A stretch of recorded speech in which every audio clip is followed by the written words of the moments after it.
Vamos ler os versículos 13 e 14. Você tem sua Bíblia, por favor, abra. Eu gosto de ver a Bíblia, né? Eu gosto de manusear a Bíblia, principalmente quando ela é de papel, né? Esse barulho das páginas passando assim, né? É maravilhoso, né? Manejar a palavra, é claro que tem a ver com a palavra que você conhece, mas ajuda muito quando você sabe, né, onde fica o texto, o livro e assim por diante. Minha Bíblia de estudo, eu sei até o lado da Bíblia que está alguma coisa marcada. Você começa a se acostumar, né, com esses detalhes e é muito importante. Mas vamos ler, Mateus capítulo 7, versículo 13, diz assim: entrem pela porta estreita, pois larga é a porta e amplo o caminho que leva à perdição, e são muitos os que entram por ela. Como é estreita a porta e apertado o caminho que leva à vida, e são poucos os que a encontram. Vamos ler todos juntos esse texto? Por gentileza, todos de uma vez, lendo no telão, vamos lá? Entrem pela porta estreita, pois larga é a porta e amplo o caminho que leva à perdição, e são muitos os que entram por ela. Como é estreita a porta e apertado o caminho que leva à vida, e são poucos os que a encontram. Vamos orar. Pai, te damos graças pela tua palavra. Pedimos que o Espírito Santo, o Espírito do Senhor que está nesse lugar, tome agora nossas mentes, traga ela cativa à tua obediência, e que o Senhor nos instrua, nos alimente, enquanto o Senhor também repreende agora todo espírito contrário desse lugar, nos dando entendimento, sabedoria, compreensão da tua palavra, para que saiamos daqui alimentados, abençoados, desafiados a viver uma vida que honra e glorifique o teu nome, no nome de Jesus. Todos dizem amém. Você pode assentar, meu amado.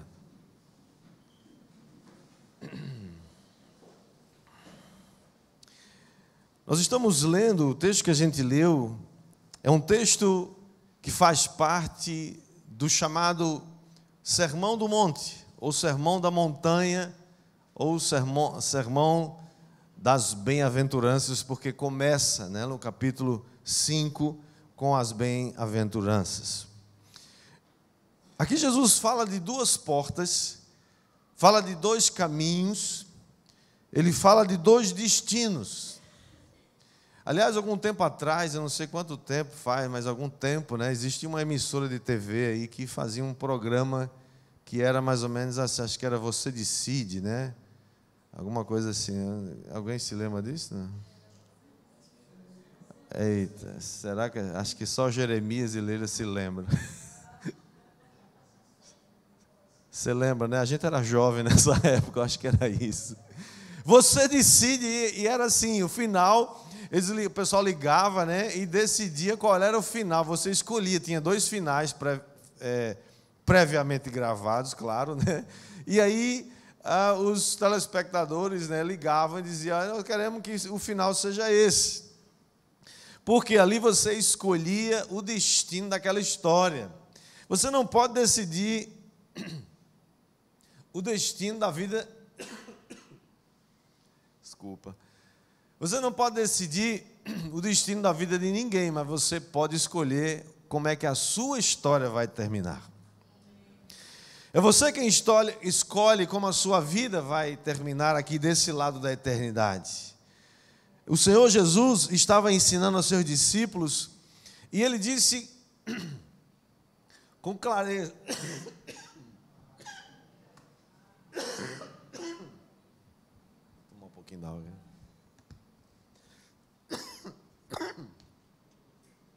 Acho que foi o clima carioca que fez.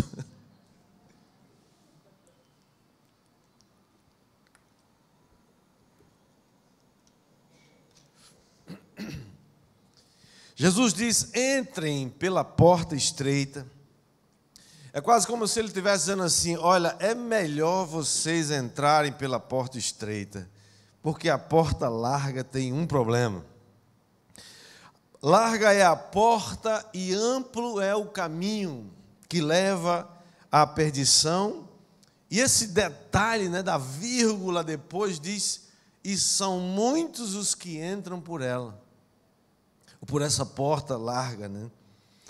E aqui quando você fala de muitos são os que entram por ela, e depois ele completa dizendo que são poucos os que entram pela porta estreita, isso aqui me parece que a democracia não funciona nesse negócio.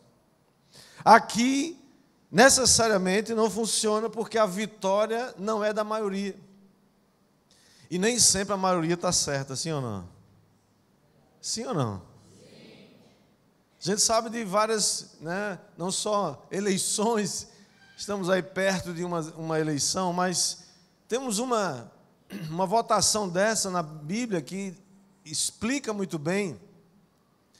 Quando 10 espias ficaram contra, 2 que diziam vamos até a terra prometida, e 10 falaram não podemos ir, não dá para a gente, não vamos conseguir chegar lá. Isso significa, amados, que quando o assunto é verdade, o assunto é vida eterna, coisas de Deus, coisas do reino dos céus, você não pode confiar na maioria. Ninguém pode confiar na maioria, porque nem sempre a maioria está correta. E aqui nós vemos isso claramente. Em verdade, a porta que conduz à perdição, ela é tão larga e tão fácil de se entrar, que ninguém precisa se esforçar para entrar por ela, naturalmente vai sendo conduzido para essa porta. Por quê? Basta você seguir seus desejos, suas paixões carnais, pecaminosas, é só seguir o seu próprio coração. Já viu gente dizer assim, quando você precisar decidir alguma coisa, né? Escute e ouça o seu coração. E a Bíblia diz que o coração é a coisa mais enganosa que tem na face da terra. Jeremias 17:19 diz, não confie no seu coração, confie na palavra de Deus. Quem vai dar amém aí? A natureza humana caída, depravada, ela é naturalmente morta. Espiritualmente ela está morta. E como uma natureza morta, ela vai levar qualquer um para essa porta larga e por esse caminho espaçoso. E Jesus adverte, não é porque as portas se abriram. Um dia eu estava falando com uma pessoa e a pessoa falou assim, pastor, mas eu estou orando, buscando em Deus, e a porta que se abrir, eu sei que é de Deus. Eu falei, mas como assim? E quem foi que disse que só tem porta que Deus abre? O diabo também não abre porta, não? Você precisa saber se a porta que se abriu é a porta de Deus para você, ou não é a porta de Deus para você. Porque tem a porta de Deus, amém? Vocês creem que Deus tem uma porta para você? Amém? Então ele nos adverte que essa porta estreita, por outro lado, vai nos levar, nos conduzir à vida, e esse caminho continua sendo apertado, não chega no caminho muito largo, né? A pergunta que a gente faz é, como saber se a porta que nós entramos, ou o caminho que nós estamos trilhando, é a porta de Deus para a nossa vida, é o caminho de Deus para a nossa vida, e que se enquadra na descrição que Jesus acabou de contar. Eu gostaria de voltar então um pouquinho no livro dos Salmos, para a gente saber ou identificar onde está essa porta, ou onde está esse caminho, como nós podemos discernir, como nós podemos pensar sobre o caminho que nós estamos seguindo, e saber se ele é um caminho de Deus ou ele não é um caminho de Deus, se ele é uma porta ampla, larga, como disse Jesus, ou ela é uma porta estreita. Salmos capítulo 1, versículo 1, tem um texto muito conhecido de todos nós, que começa dizendo, bem-aventurado o homem que não anda segundo o conselho dos ímpios, não se detém no caminho dos pecadores e nem se assenta na roda de escarnecedores, antes o seu prazer está na lei do Senhor, e na sua lei medita de dia e de noite, pois ele é como árvore plantada junto à corrente das águas, que no devido tempo dá o seu fruto, e cuja folhagem não murcha, e tudo quanto ele faz será bem-sucedido. Os ímpios não são assim.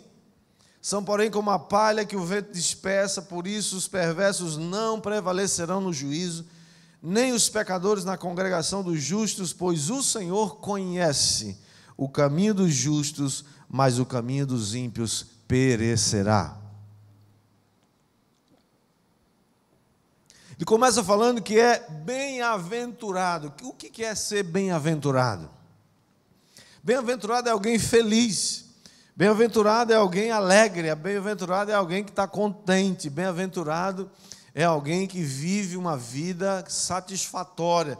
Então, essa palavra bem-aventurado é uma palavra que o próprio Senhor Jesus usa, né? Essa palavra no seu sermão, no capítulo 5 de Mateus.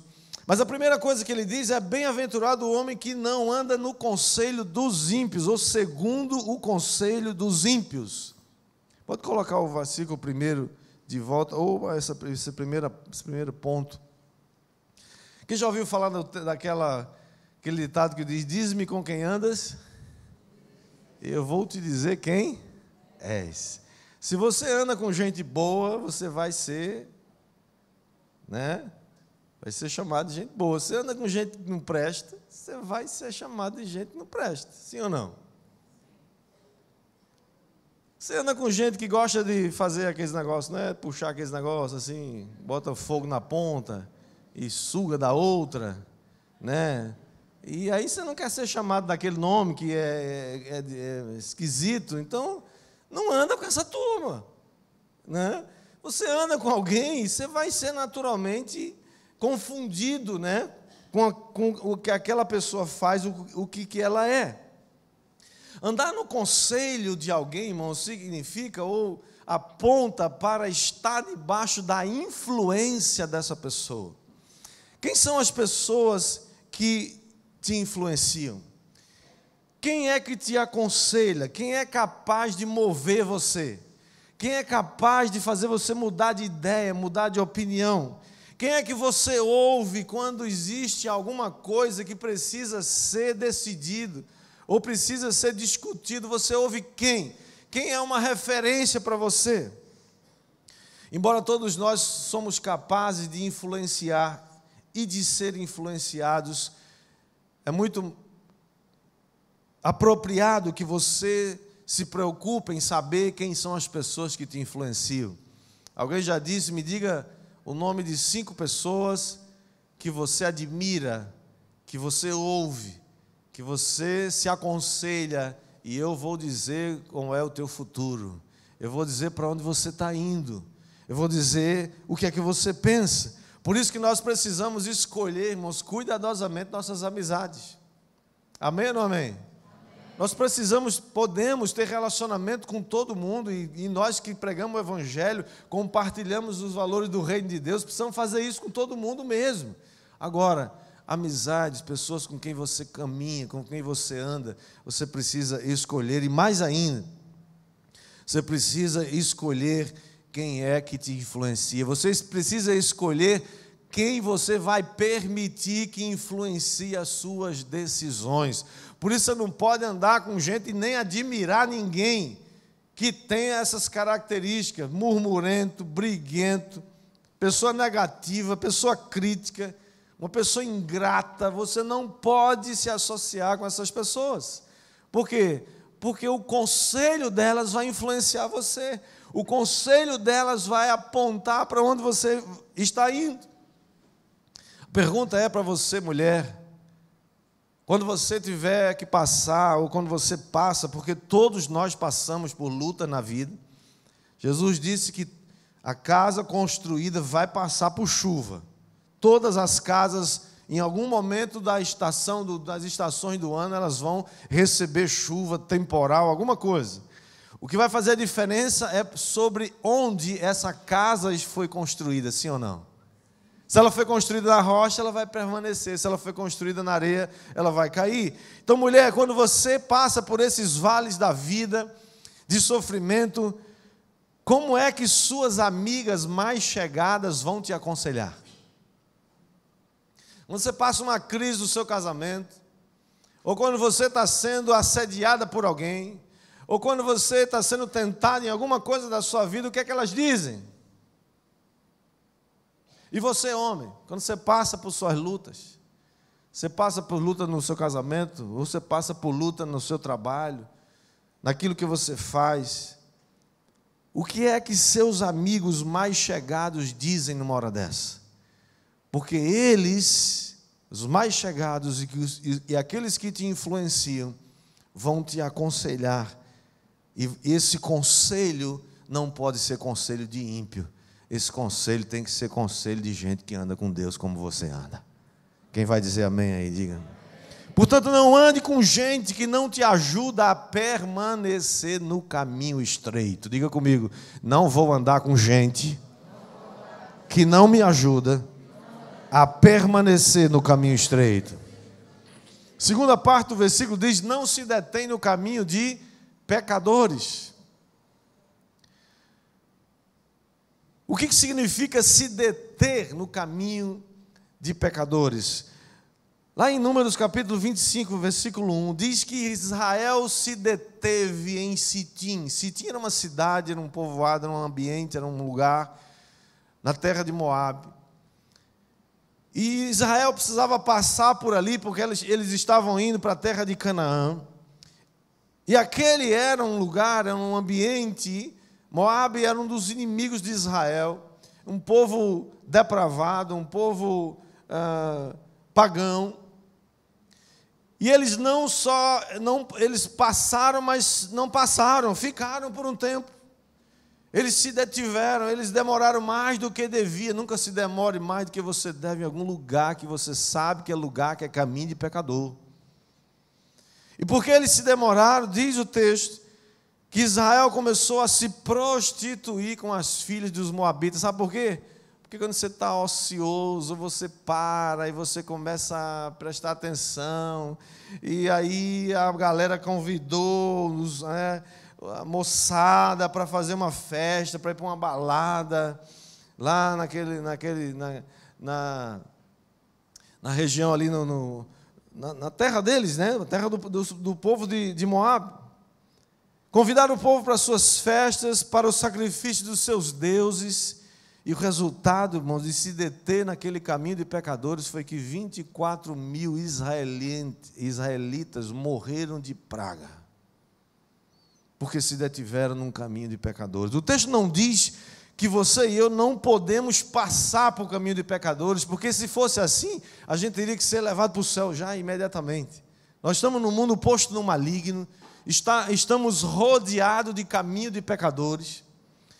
O texto não diz isso. Aliás, a versão da NVI, traduzindo esse texto, diz que bem-aventurado aquele que não imita a conduta dos pecadores. Ou seja, se deter no caminho dos pecadores também é como se alguém imitasse, achasse bonito, começa a assimilar, começa a introduzir, começa a achar bonito aquilo e começa a fazer aquilo que eles estão fazendo. Todos os dias nós nos deparamos com o caminho de pecadores, mas existe, irmãos, uma determinação, deve existir uma decisão, existe uma mentalidade mundana, irmãos, ao nosso redor, existe uma forma de pensar que é contra Deus, que se opõe a tudo que se chama Deus, que constrói sistemática, consistentemente, todos os dias, caminho de pecadores. E o que você deve fazer com isso? Nós podemos até passar por esses caminhos, porque a nossa caminhada na terra vai ser assim, com luta, vai ser assim, com desafio, mas eu não posso me deter nesses caminhos de pecadores. A Bíblia diz que Ló era um homem justo, e ele morava em Sodoma, e antes que aquela cidade fosse destruída por causa do seu pecado, diz o texto lá em 2 Pedro 2,7, que ele afligia, ele era afligido, a sua alma era afligida com o procedimento imoral daquele povo, libertino daquele povo, porque eles viviam em caminhos de pecadores. Eu sei que você deve sentir essa pressão, porque todos os dias temos algum programa de TV, tem algum filme, tem alguma pessoa, tem alguém convidando você para se deter num caminho de pecador. A palavra para nós é: não se detenha em caminho de pecadores. Quando a gente se detém em caminho de pecadores, nós podemos correr o risco de fazer o que Israel fez. Diga: está amarrado, misericórdia. Continue avançando para a sua Canaã celestial, em nome de Jesus. Quem vai dizer amém aí, recebe. Terceira parte diz: não se assenta na roda de escarnecedores. Continua a bem-aventurança, tá, gente? Bem-aventurado aquele que não se assenta na roda de escarnecedores. Note que aqui tem uma progressão. Primeiro, é aquele que anda no conselho de ímpios. É aquele que começa a ouvir o conselho de ímpios. Depois, o verbo agora não é andar, o verbo agora é se deter. Ele começa a parar. Ele começa a pensar, começa a investigar, começa a pensar que talvez seja uma boa ideia pensar como eles pensam. Depois de se deter no caminho dos pecadores, o texto diz que ele se assenta. Primeiro ele anda no conselho, depois ele se detém e aí ele se assenta. E depois que ele se assenta, onde não deveria se assentar, ao invés de fugir, ele para dar atenção ao pecado e aí acaba se entregando ao pecado. Aquele que segue o conselho de ímpios é tentado a se deter no caminho errado e, quando menos percebe, está sentado na roda daqueles que desprezam a Deus. A Bíblia diz que as más conversações corrompem os bons costumes. Essa é a receita da porta larga. Está descrito aqui. Porta larga é isso. Você quer descobrir a porta larga? Está aí a receita. Andar segundo o conselho dos ímpios, se deter em caminho de pecadores e se assentar na roda de escarnecedores. A palavra é para nós: não compactue com idólatras, depravados, imorais, soberbos. Não dê moral para eles. Isso não significa deixar de falar com as pessoas, não significa se tornar um ET, não significa se tornar um monge isolado nas montanhas de algum lugar, não. Nós continuamos amando as pessoas porque nós queremos salvá-las. Amém ou não amém? Mas se lembre que esses mesmos que chamam você para suas festas, que chamam você para suas baladas, para suas bebedeiras, são os mesmos que vão denunciar você a Nabucodonosor. São os mesmos que vão depois rir da tua cara, dizer: ser crente como você eu não quero nunca.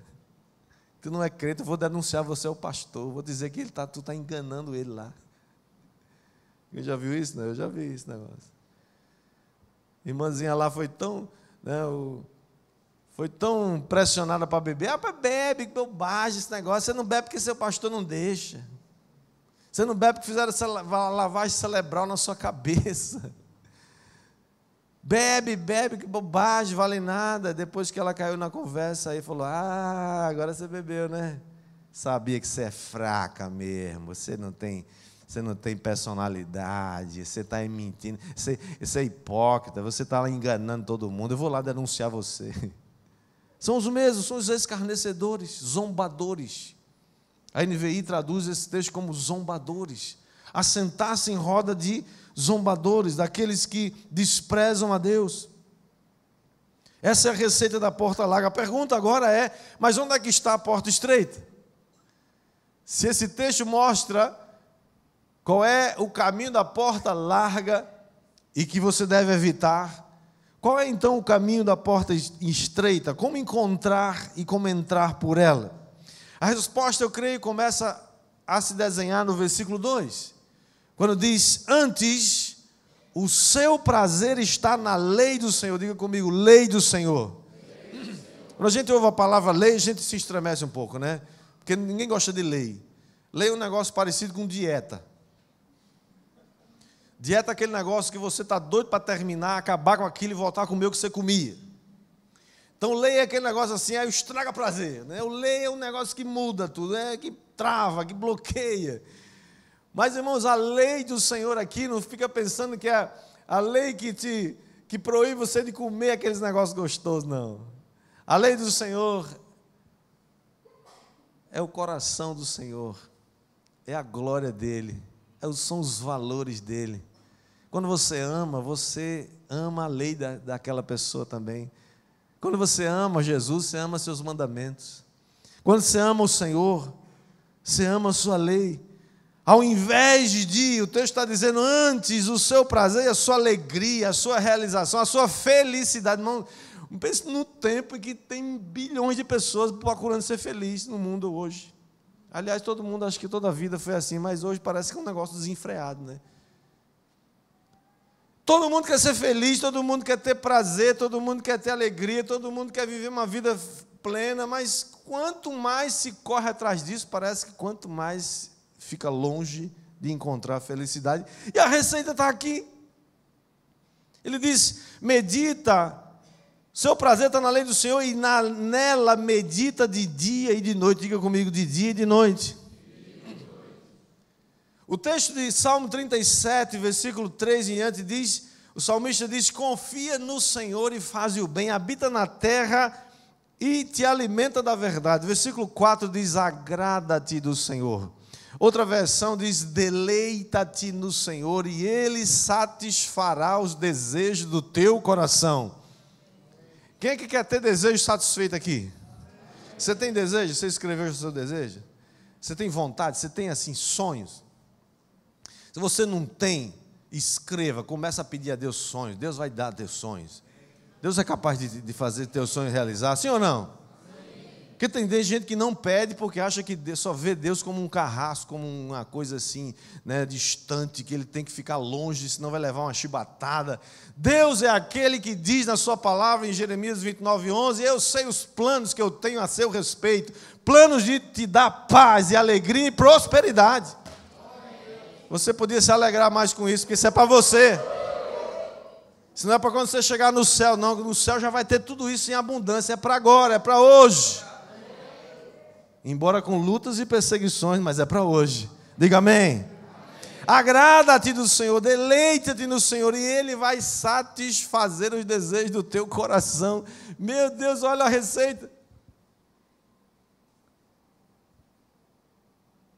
O que é agradar ao Senhor? Não é fazer por onde, né? Não é você bonzinho, pai, Senhor, estou indo para a igreja hoje, viu? Essa semana eu vou para a célula, vou chegar cedo. Olha, vou ler muita Bíblia essa semana para ficar com crédito. Porque para a semana eu não vou ler mesmo, aí eu vou ler bem muito essa semana. Né? Vou ajudar lá na igreja. Eu vou até jejuar essa semana, vou jejuar um café. E a gente começa a fazer esse tipo de conta, né? Como se Deus barganhasse isso com a gente, ou você ganhasse ponto pelo que você faz, isso é obra. Você deve jejuar? Deve. Você deve orar? Deve. Você deve ler a Bíblia? Deve, porque é sua necessidade, você precisa disso. Não porque Deus precisa disso para fazer alguma coisa por você, Ele já fez. Ele já fez. Ele já fez por você em Jesus. Mas aqui está falando, se agrade do Senhor, se deleite. Sabe o que é deleitar-se, irmão?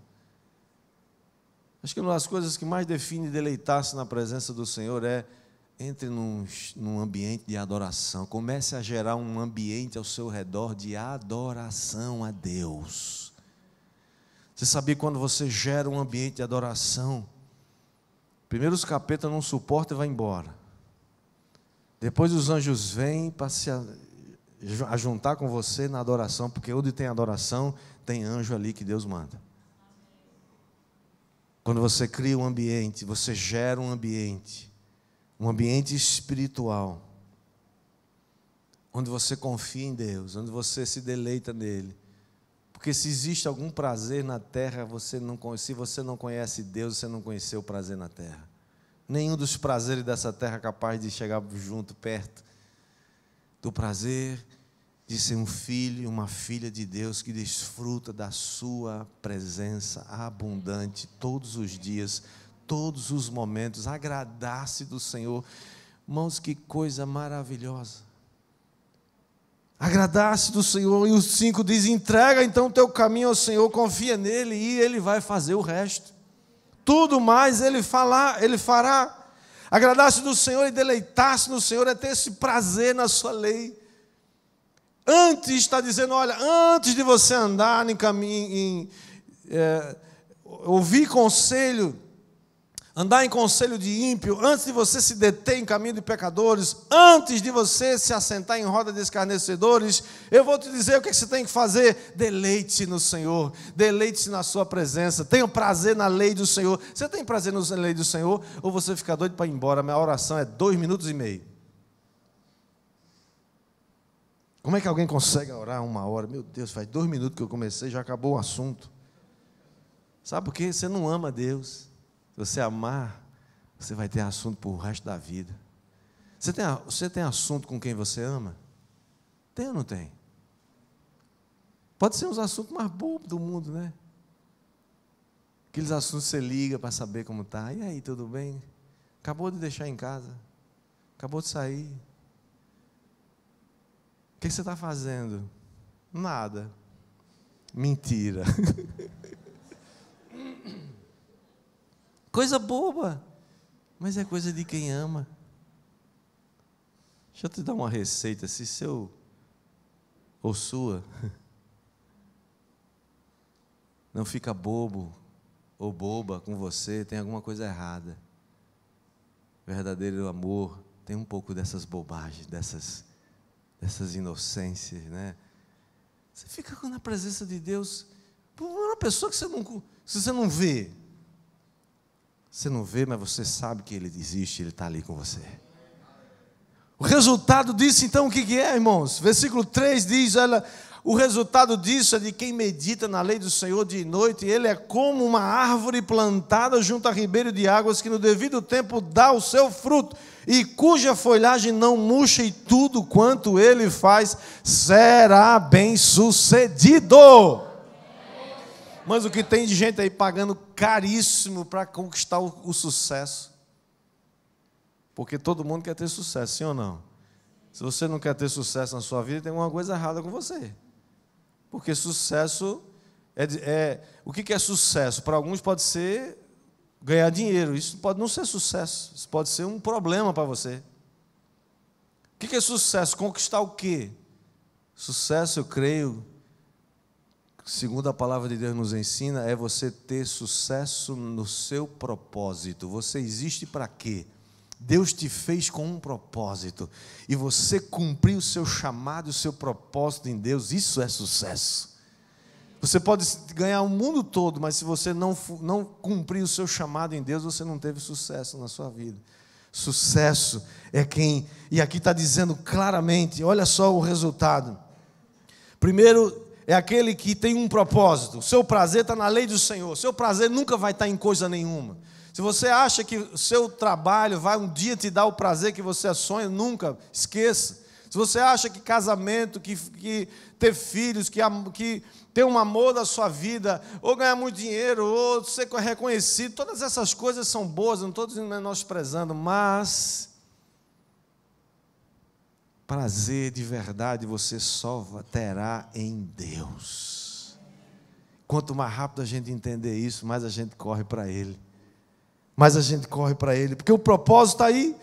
E aí diz que há provisão também, como árvore plantada junto à corrente das águas. O que é uma árvore plantada junto à corrente de águas? Não tem seca, não seca.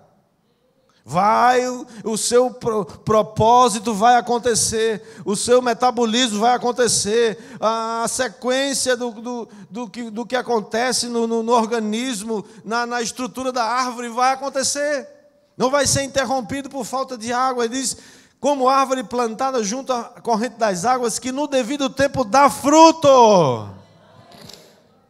uma das evidências que você encontrou o seu propósito é que você dá frutos. Que fruto? Frutos que agradam a Deus. Você sabe quais são os frutos que você dá? Você tem... Faça uma avaliação dos frutos da sua vida. Deus quer que você dê muito fruto. E frutos que permaneçam. E não é só fruto para você e para a sua família, frutos que vão deixar um legado. Frutos que vão abençoar pessoas, o seu próximo. E mais ainda, tem vitalidade, além de ter propósito, além de provisão, além de frutos, essa pessoa tem vitalidade, as suas folhas não murcham. Por que não murcha? Porque tem vida. A água é o condutor, né, universal por excelência, que retira os nutrientes do solo e leva pelas raízes, entra pelo caule, sai pelos galhos e alimenta assim toda a planta, como sangue. E por último, além de propósito, provisão, frutos, vitalidade, ele tem prosperidade. Prosperidade é sucesso. Que prosperidade? A prosperidade daquele que sabe para que existe, para que Deus colocou você nessa terra e quer cumprir bem esse chamado. Isso é prosperidade. Tudo quanto ele faz será bem sucedido. Bom, será que tem alguém na terra que não quer ser bem sucedido? Todos nós queremos. Nascemos para isso.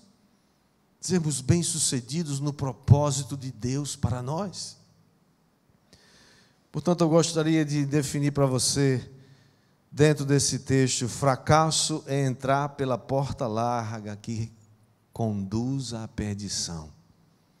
E Jesus disse que muitos são os que estão entrando por ela. Sucesso é entrar pela porta estreita que leva à vida. E Jesus disse que são poucos os que entram por ela. Eu lamento, nós lamentamos isso. Gostaríamos que todo mundo entrasse pela porta estreita. Em Lucas capítulo 13, Jesus foi interrogado sobre quantos se salvariam. Jesus passava por aquelas cidades ensinando, indo para Jerusalém. E uma pessoa lhe perguntou: Senhor, são poucos os que são salvos?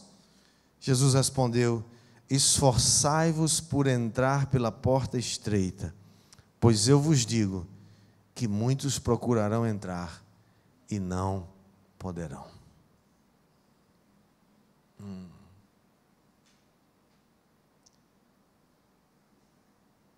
Pastor, o senhor prega tanto aqui que não depende da gente. Tudo é pela graça. Jesus já fez o que a gente não pode fazer. Por que Jesus está dizendo agora que eu preciso me esforçar para entrar pela porta estreita? E mais ainda, ele está dizendo que muitos vão tentar e não conseguirão.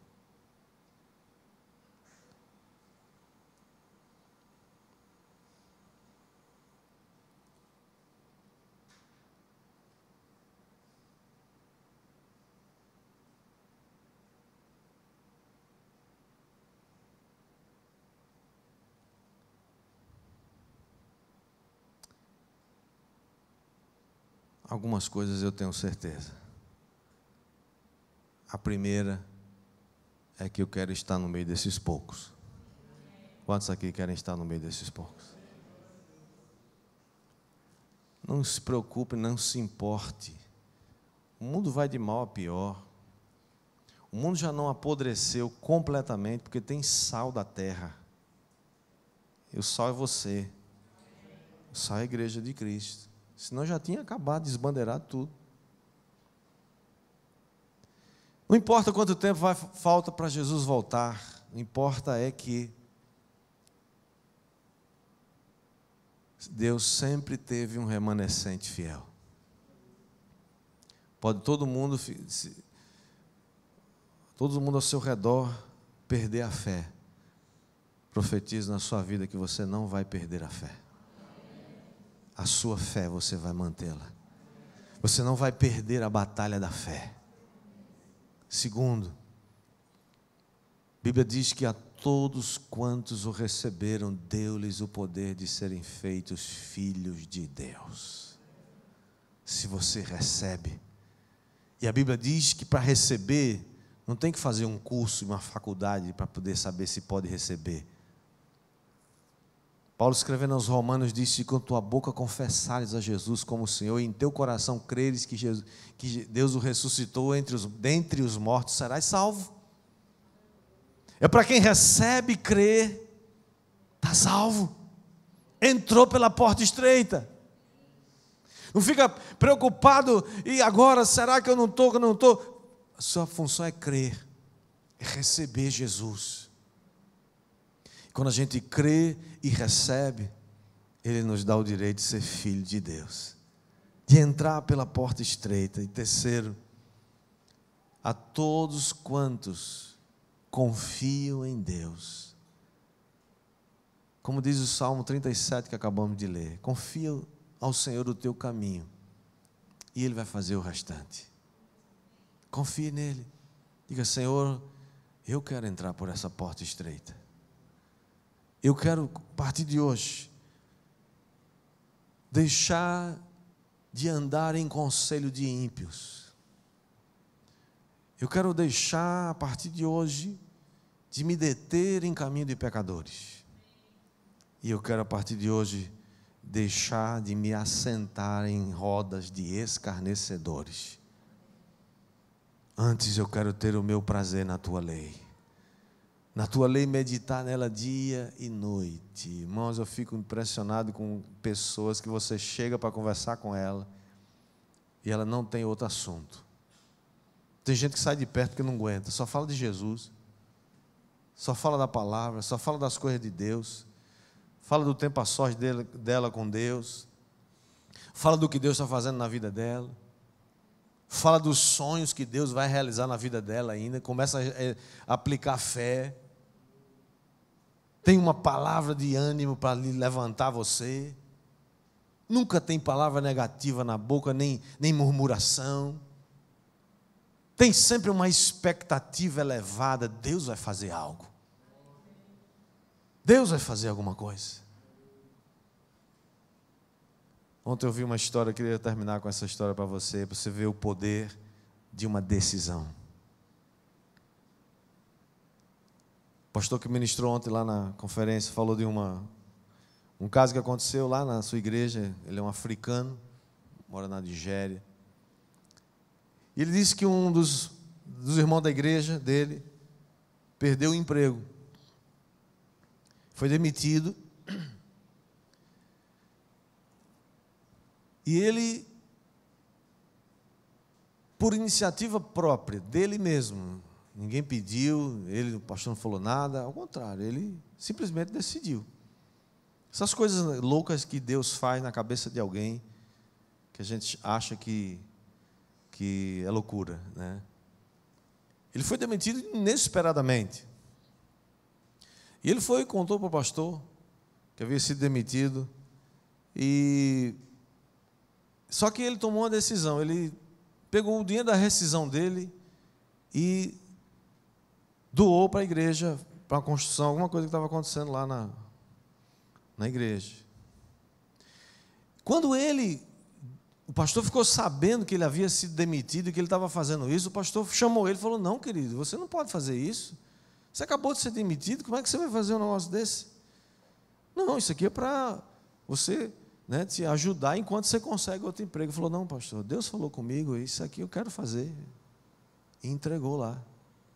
Só que ele disse que todo domingo, aquele irmão vinha no culto, trazia o papel da rescisão dele, mostrava o pastor e dizia: pastor, impõe as mãos aqui e ore por mim. E assim, domingo após domingo, ele vinha todo domingo. E aí o pastor falou assim, eu já estava constrangido, eu falava: meu Deus, quando eu vi ele chegando, eu falei: meu Deus, de novo, não. Mais uma vez, esse rapaz não arrumou emprego, meu Deus, faça alguma coisa por esse rapaz, por favor, ajuda esse homem. Enfim, todo domingo aquele pastor orava por ele, porque ele vinha com o papel da rescisão e ele pedia para impor as mãos. Irmãos, passaram-se 9 meses. Às vezes você tem que perseverar. Amém ou não amém? 9 meses. E nada, e nada, e nada. Um dia, ele chegou na igreja, só que ele não vinha mais com papel. E ele veio em direção ao pastor e disse que ele, né, os africanos gostam de dançar, né? Disse que o irmão veio todo dançando, né? Ele falou, opa, o negócio mudou agora, não é mais com papel na mão, né? E aí ele já foi em direção ao irmão dançando também. E fala aí, meu irmão, e aí como é que foi? Ele, pastor, você não vai acreditar, está aqui a carta. Ele abriu a carta, leia. A empresa mandou uma carta para ele dizendo, nos desculpe, foi um erro, nós não deveríamos ter demitido você. Houve um erro aqui no recursos humanos, não sei o quê, e nós estamos readmitindo você, e mais ainda, nós estamos, os 9 meses que você ficou sem trabalhar, nós vamos te repor, porque não foi justo que a gente tenha te demitido. Nada acontece na vida da gente até que a gente tome uma decisão. Deus pode fazer o que Ele quiser, Ele é Deus, Ele não depende da gente para nada. Mas uma decisão pode mudar a sua história, pode mudar seu destino. Quando você decide, se você decidir e dizer, eu não vou mais andar em caminho de pecador, eu não vou mais seguir conselho de ímpio, eu não vou mais me assentar em lugar de escarnecedor. Eu vou agora focar, a minha mente vai ser destinada a meditar na lei do Senhor dia e noite, porque eu quero ser que nem essa árvore que está descrita no livro, no versículo 3 de Salmo, capítulo 1. Isso aqui não é para anjo, isso aqui é para gente como eu e você. Quero orar por você, vamos ficar de pé.